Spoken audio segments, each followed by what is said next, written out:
थोड़ा सा बाल को संभाल लेता हूँ यार, बाल संभालना भूल गए।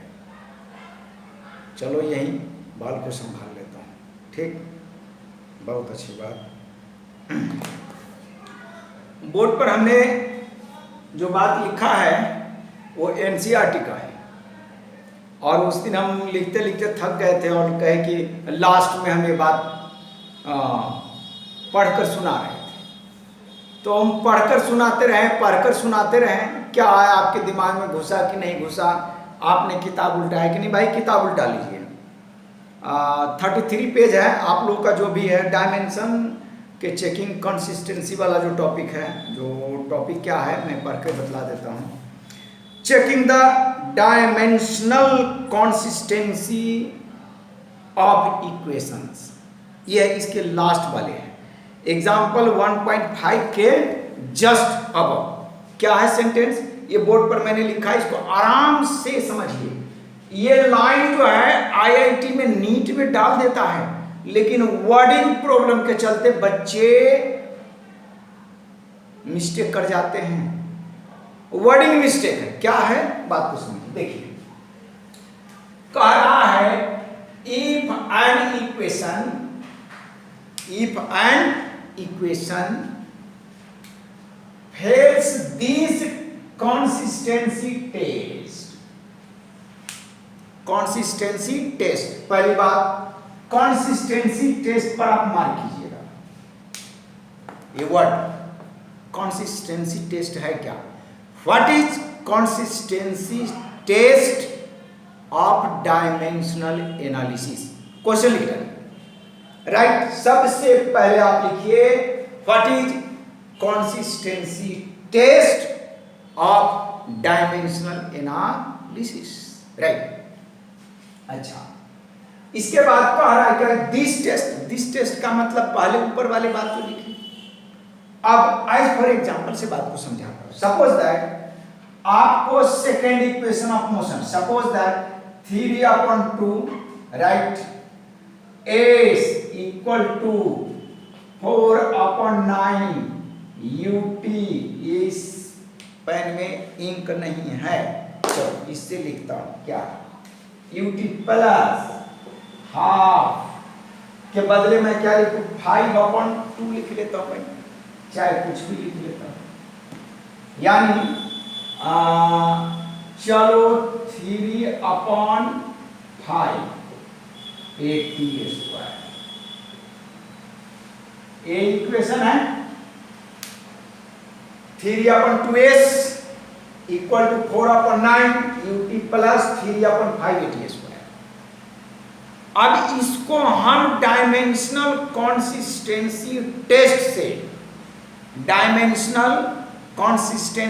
टेस्ट से इस बात को पता लगाएं कि क्या ये इक्वेशन डायमेंशनली करेक्ट है, क्या ये इक्वेशन डायमेंशनली करेक्ट है, इस बात को पता लगे। तो डायमेंशनली करेक्ट इक्वेशन का मतलब है कि डायमेंशनल फार्मूला, बोल रहा हूं dimensional formula not dimension. Dimension अलग है, डायमेंशनल फार्मूला अलग है, और डायमेंशनल इक्वेशंस अलग है। बात को समझना, वो हम प्रीवियस क्लास के लेक्चर में बताए हैं। तो इसका डायमेंशन लिखेंगे तो क्या आएगा, 3/2, this is a fraction and this is a dimensional less quantity, dimension less है। सो इसका डायमेंशन क्या होगा, L, this is the dimensional formula. 4/9 dimension less, और ut का डायमेंशन क्या लिखेंगे आप, LT -1 and multiply T time, और ये क्या बन जाएगा आपका डायमेंशन ऑफ लेंथ। ये और ये कैंसिल आउट हो जाएगा, नहीं समझ में आ रहा है, और आगे प्लस को इक्वल में रख देंगे, इधर दो टर्म्स है, there are two terms. Acceleration का डायमेंशन, इसका डायमेंशन तो खत्म, LT minus 2 and dimension of T, ये डायमेंशन, ये एक कैंसिल हो जाएगा, क्या बन जाएगा, डायमेंशन ऑफ L। सो इसका डायमेंशन, इसका डायमेंशन, इसका डायमेंशनल फार्मूला, सभी का डायमेंशनल फार्मूला ही आएगा, राइट। तो ये डायमेंशनल कंसिस्टेंसी टेस्ट में ये जो आपका इक्वेशन है क्या है, 3/2s equal to 4/9 ut plus 3/5 ये इक्वेशन डायमेंशनली कंसिस्टेंसी टेस्ट को पास कर गया। डायमेंशनली जो कंसिस्टेंसी टेस्ट है, यानी ये कंसिस्टेंसी टेस्ट को ये इक्वेशन ये पास कर गया। लेकिन क्या इस इक्वेशन पर 9th क्लास के मोशन चैप्टर का कोई भी न्यूमेरिकल क्वेश्चन बनाएंगे तो आंसर सही आएगा? आप कहेंगे नहीं सर आंसर सही नहीं आया। तो क्या बात है भाई? क्या बात है कि यहां पर आकर मामला फंस गया? इसका मतलब यह हुआ कि इस इक्वेशन को आप करेक्ट नहीं मानेंगे, बल्कि मानेंगे क्या, s equal to ut plus half at square. Derivation से यही आया है, डेरिवेशन से ये आ रहा है। हमने 9th क्लास में मैथमेटिक्स से भी डिराइव किया है और ग्राफिकल मेथड से भी डिराइव किया है। ये वाली इक्वेशन आई है। इसका मतलब क्या हुआ? इसका मतलब यह हुआ कि हर वो इक्वेशन जो कंसिस्टेंसी टेस्ट को पास कर जाएगा, यानी कंसिस्टेंसी टेस्ट वो पास कर गया, तो इसका मतलब ये बात नहीं मान लेना है कि वह इक्वेशन सही है। वह गलत भी हो सकता है। क्या लिखा है आगे का सेंटेंस? एनसीईआरटी बोल्ड लाइन से लिखा है। यहां से इंजीनियरिंग और मेडिकल में क्वेश्चन पूछा जा सकता है। आई क्या लिखा है? कह रहा है इट इज प्रूव्ड रॉन्ग, ये गलत भी हो सकता है। इट इज प्रूव्ड रॉन्ग, इसे हम गलत साबित कर सकते हैं, ये रॉन्ग है। बट इफ इट पासेस, अगर ये पास कर जाता है, क्या कर जाता है? पास कर जाता है। पहली बात सुनकर ये बात समझते रहिए। कह रहा है कि if an equation fails consistency test, अगर वह इक्वेशन फेल कर गया कंसिस्टेंसी टेस्ट देने में, तो वो तो रॉन्ग है ही है।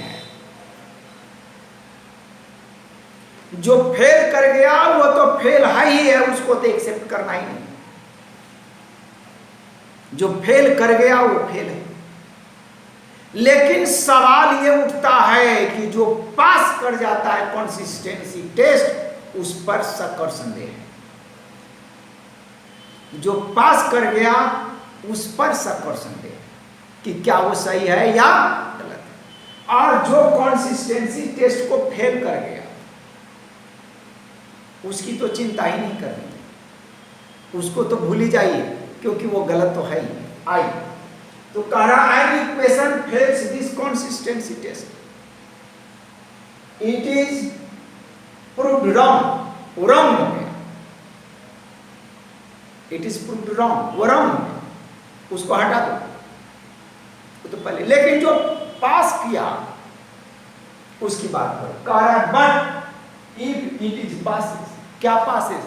कंसिस्टेंसी टेस्ट ठीक, राइट। सारे बच्चे को हम देखते हैं वो डायमेंशन पढ़ लिया है, लेकिन जब मैं उससे पूछता हूं कि क्या कंसिस्टेंसी टेस्ट वर्ड तुमने सुना है, कहेगा नहीं, फलाने टीचर तो बोला है। एससी वर्मा में तो ये वर्ड ही नहीं लिखा हुआ है यार, प्रदीप में तो नहीं लिखा हुआ है कंसिस्टेंसी टेस्ट। तो भाई तुमने क्या पढ़ा? कंसिस्टेंसी टेस्ट जो वर्ड है वो तो पता ही नहीं।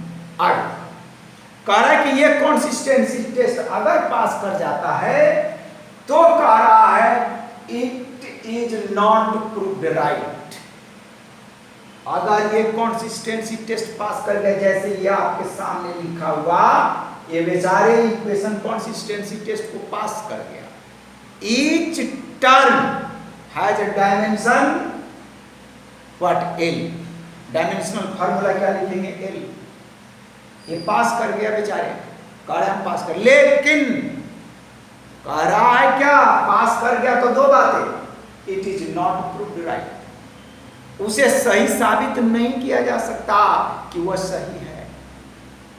इसका मतलब क्या हुआ, हम देखिए ना, इसको आपने पास किया, लेकिन इसके आधार पर अगर आप न्यूमेरिकल क्वेश्चन बनाइएगा 9th क्लास के मोशन चैप्टर का या 11th क्लास का 3rd चैप्टर का, 11th क्लास के 3rd चैप्टर अभी पढ़ाना बाकी, उसमें थोड़ा इस टाइप का इक्वेशन नहीं, किसी दूसरे टाइप का इक्वेशन आएगा। है इक्वेशन वही, x करके लिखे हुआ है, x नॉट करके लिखे हुए, बात मैं बताऊंगा। तो इस पर अगर आप न्यूमेरिकल क्वेश्चन बनाते हैं, इस पर जो बनाते हैं, जो कंसिस्टेंसी टेस्ट को पास कर गया है, आपका आंसर गलत हो जाएगा। तो यहां से दो बातें क्लियर बात में लिखा है, एनसीईआरटी क्या लिखा है इस बात को पढ़िए। thus a dimensionally correct equation need not be actually an exact, और ब्रैकेट में क्या लिखा, करेक्ट। एग्जैक्ट के बदले आप करेक्ट भी लिख सकते हैं, ज्यादातर किताबों ने करेक्ट लिखा, एग्जैक्ट नहीं लिखा, लेकिन एनसीईआरटी ने एग्जैक्ट के बगल में ब्रैकेट देकर के क्या, करेक्ट भी लिखा। तो कह रहा है कि 10 dimensionally correct equation need not be actually an exact correct equation, but are dimensionally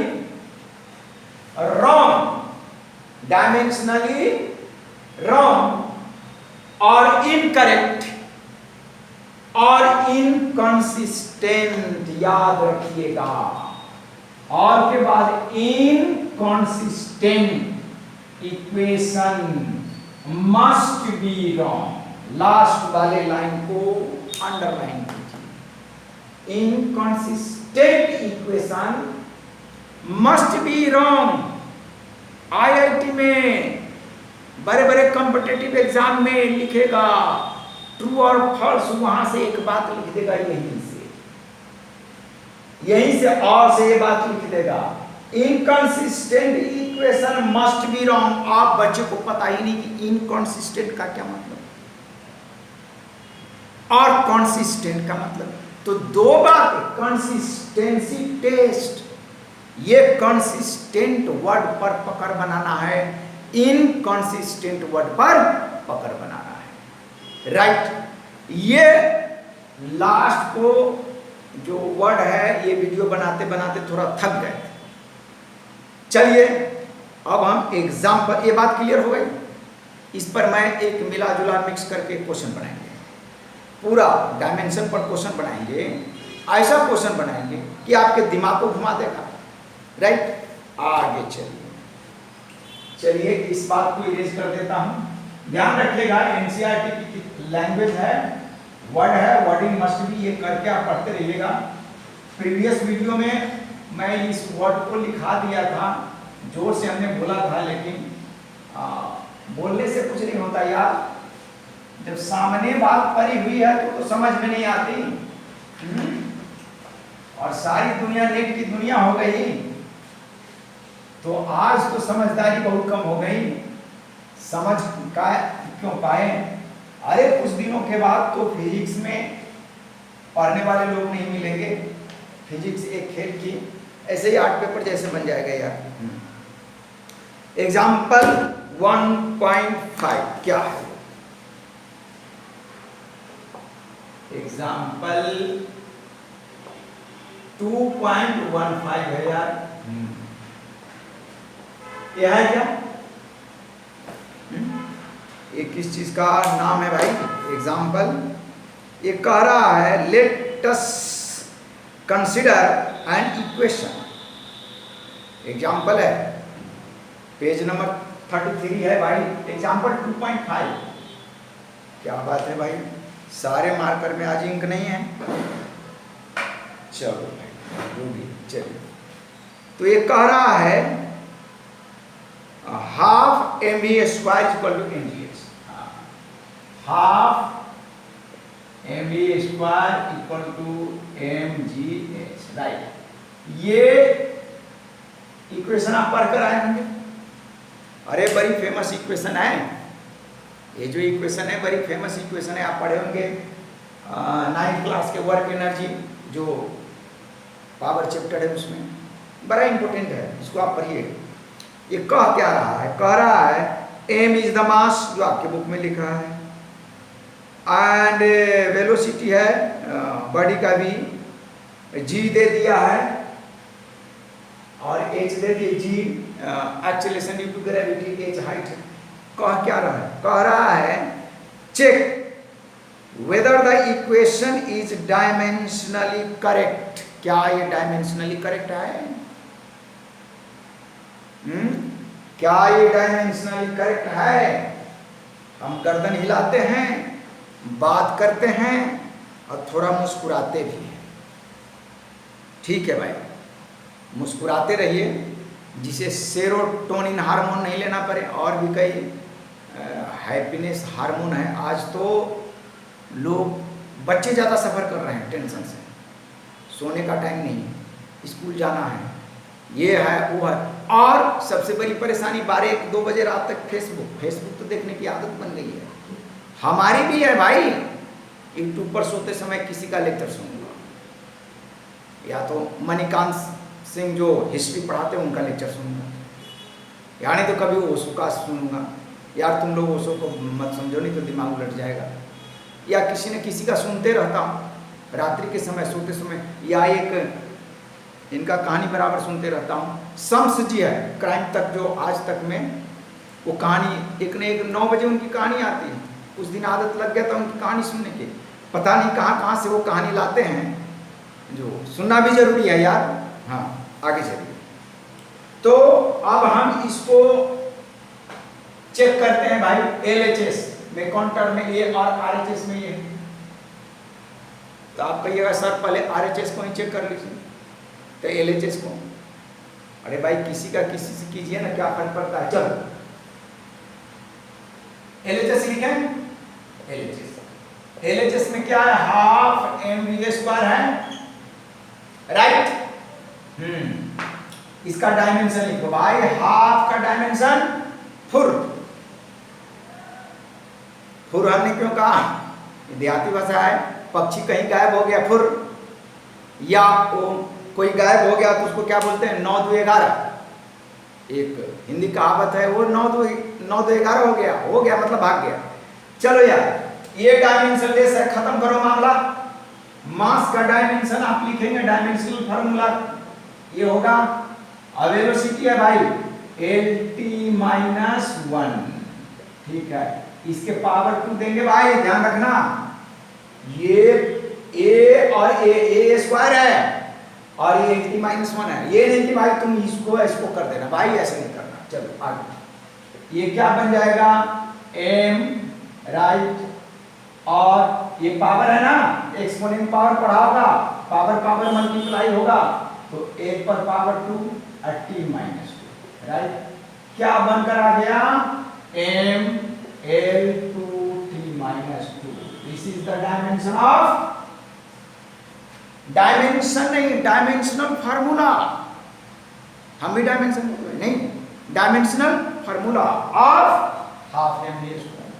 अरे फेमस फार्मूला है, काइनेटिक एनर्जी पढ़ा होगा और ये पोटेंशियल एनर्जी पढ़ा होगा, ईपी और काइनेटिक पोटेंशियल एनर्जी वर्क, ये सब एक ही है भाई, एक ही थाली के चट्टे बट्टे हैं। जितना भी एनर्जी है सब एक ही थाली के चट्टे बट्टे हैं, सबका डायमेंशनल फार्मूला एक ही होगा। चलो अब आरएचएस में कौन सा टर्म है, mgh, राइट। ये मास है, वो लिख भी दिया किताब, मास, तो क्या है कैपिटल M, ये हो जाएगा आपका मास का dimensional formula. g acceleration due to gravity, acceleration ही है तो है Lt माइनस 2, एक्सीलरेशन है, एक्सीलरेशन का डायमेंशन ही आएगा यहाँ, एक्सीलरेशन ड्यू टू ग्रेविटी या एक्सीलरेशन दोनों एक ही थाली के चट्टे बट्टे हैं, लेकिन थोड़ा सा अंतर है। हाँ आगे, और ये क्या हाइट है, क्या लिखेंगे, लेंथ लिखेंगे भाई, और टोटल को मिला दीजिए, क्या बनेगा, m l l into L power सम हो जाएगा and t माइनस 2, राइट। तो भाई यहां तो बात सही है, कह रहा है कि ये तो पास कर गया, उन्हें लिखा है कंसिस्टेंसी टेस्ट, ये पास कर गया, ये करेक्ट है। एलएचएस का डायमेंशनल फार्मूला एंड आरएचएस का डायमेंशनल फार्मूला, ये कंसिस्टेंसी टेस्ट को क्या किया, पास कर गया। तो इसको हम इनाम दे दें, इसको पुरस्कार दे दें कि भाई तू सही है, हाँ, तो हम कह सकते हैं कि ये सही है। So this is dimensionally correct, this is dimensionally correct. लेकिन सभी डायमेंशनली करेक्ट इक्वेशन करेक्ट नहीं होता है। अब मानकर चलो इसी इक्वेशन को ये half mv square equal to mgh, यही इक्वेशन दिया हुआ है भाई, थोड़ी दिमाग लगा लेते हैं। अगर इसी इक्वेशन को यही लिख देता हूं ऊपर भाई बोर्ड के ऊपर, अगर 3/2 mv स्क्वायर लिखा जाए इक्वल टू 4/9 mgh लिखा जाए, कंसिस्टेंसी टेस्ट तो ये भी बेचारा पास कर जाएगा। अरे भाई 3/2 mv square equal to 4/9 mgh, ये भी कंसिस्टेंसी टेस्ट पास कर जाएगा, लेकिन ये करेक्ट नहीं होगा। इस पर न्यूमेरिकल क्वेश्चन बनाइएगा तो आंसर नहीं आएगा ही नहीं। सो ये डायमेंशनली करेक्ट होने के बावजूद भी ये सही नहीं है। देखिए कंसिस्टेंसी टेस्ट पास कर, लेकिन ये सही नहीं, तो बात को ध्यान में रखना है। आइए अब है एग्जाम्पल 1.6।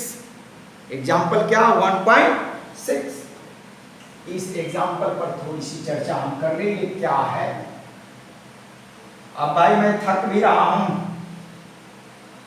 एक वीडियो उधर 1 घंटे का मैंने बनाया है, 1 घंटे मैंने उधर पढ़ाया है भाई, आज साथ में वीडियो भी बन रहा था। एक मोबाइल से पढ़ाना और एक मोबाइल लगा देते हैं, एक मोबाइल गूगल मीट पर और दूसरा मोबाइल वीडियो बनाने में।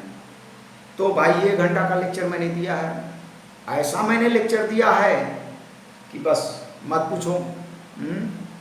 अच्छा आगे देखिए क्या एग्जाम्पल 1.26, इसको 6 बना देता हूं, लिखने की जरूरत नहीं पड़ेगी। 2.16 ये क्या है भाई, कह रहा है the unit of energy is joule, ठीक है, और वो लिख भी दिया है kg metre square second minus 2, that is of speed. ये क्या थोड़ा सा मेरी बुक में प्रिंटिंग मिस्टेक है, हाँ, as metre per second square and acceleration A is metre per second square, ठीक, right. Which of the formula for kinetic energy given below can be ruled out on the basis of dimensional arguments. M stand for the mass of the body. अच्छा, तो ये कह रहा है किसको ruled out किया जाए, तो ये है आपका A. ये क्या है भाई, K इक्वल टू लिखा है m स्क्वायर और v square, kinetic energy. By करते चलते हैं कि ऑप्शन पहले लिख लें. चलो बी में क्या है, k equal to half M V square, right. And third में क्या है, k equal to M A. C k equal to M A, right.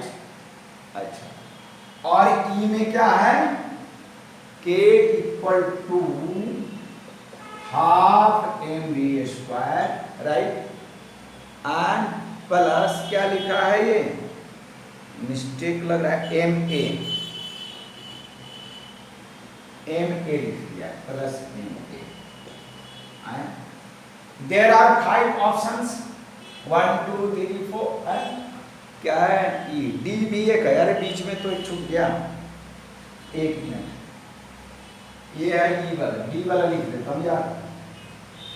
D में क्या लिखा है, k इक्वल टू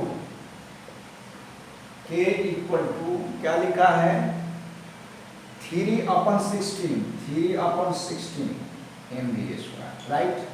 और ई में लिखा है k equal to half M V square, right. And plus M A. मने आप सोच रहे होंगे, कुछ तो सोचे होंगे. चलिए बोर्ड पर आप देख लीजिए पहले. हाँ, ऑप्शन देख लीजिए क्या क्या है, राइट.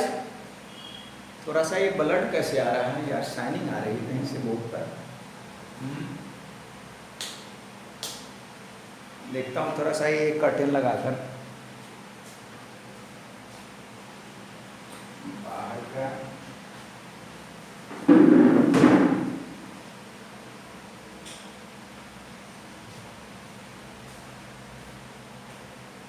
बाहर का लाइट थोड़ा सा आ रहा है, अब ठीक आ रहा है, दिख रहा है.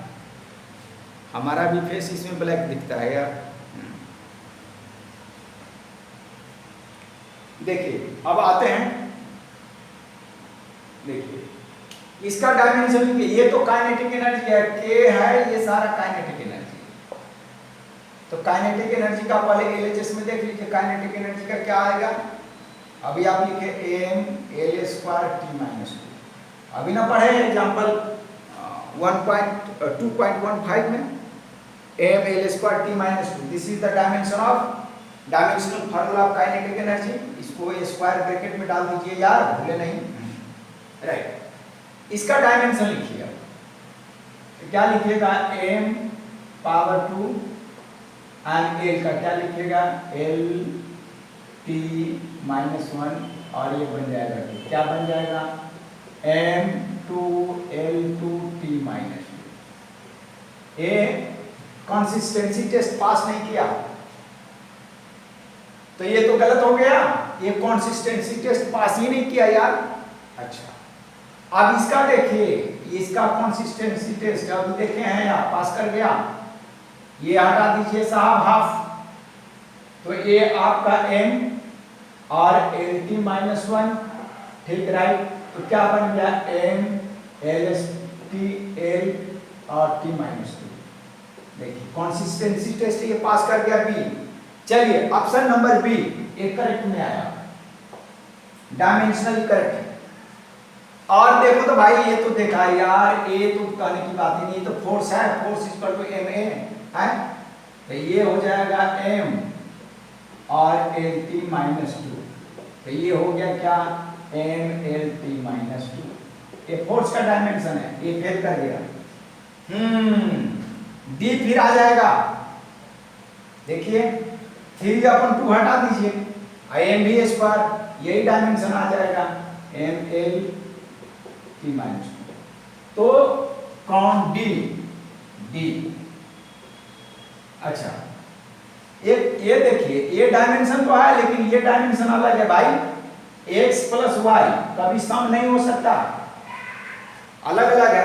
तो ये है काइनेटिक एनर्जी और ये है फोर्स, दोनों का प्लस नहीं कर सकते, शुरू में ही बताए हैं। लाइट टर्म को ही लाइट टर्म से आप ऐड कर सकते हैं या सब्ट्रैक्ट कर सकते हैं, ठीक है।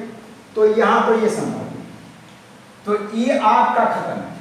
तो कंसिस्टेंसी टेस्ट को दो पास किया, B and D, B and D. लेकिन कंसिस्टेंसी टेस्ट को पास करने के बावजूद भी आपका डी जो है ये करेक्ट इक्वेशन नहीं है, क्योंकि kinetic energy K equal to 3/16 mv² नहीं होता है। अगर कहा जाए तो डायमेंशनली करेक्ट है, डायमेंशनली करेक्ट है, लेकिन ये नहीं, ये होगा क्या, 12 mv²। तो करेक्ट की बात आए तो ये हम बी लगाएंगे।